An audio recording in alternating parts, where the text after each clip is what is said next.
By Sunday, driving on Houston highways could be incredibly difficult and dangerous. We sent out our Gauge Golding to find ways you can protect yourself if you absolutely have to take to the roads.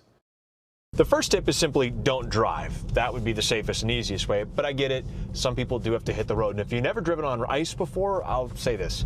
It's a little bit different. That's why I hit up my friend Brad Coleman. He's a retired NASCAR driver, and I said, hey, Brad, what do you think the biggest misconceptions or things Houstonians do wrong driving in the winter, whether it be snow or ice? Nobody can drive on ice. There's just no traction.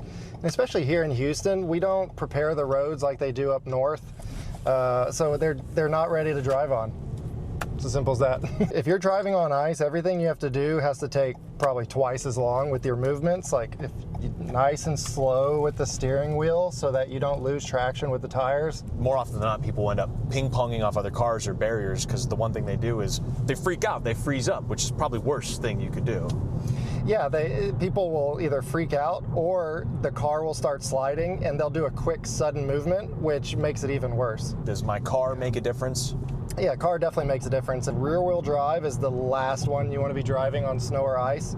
All-wheel drive is, of course, the best, and front-wheel drive would be second best. If I find myself sliding on a sheet of ice, how do I try to get out of it? Absolutely. You want to turn, what they say, turn into the skid and keep it from sliding even more. If you do nothing, it's just going to start spinning and silhouetting. If you at least turn into the skid, you'll give yourself a chance. So what do I got to keep in the car to stay safe? First, the essentials. You need the little snow brush, a shovel to get you out of hairy situations, and the jumper cables always should be in your car. Next, flashlight. I like this one. It has a strobing feature on it, plus a headlamp. You got to see what you're doing out there on the side of the road, right?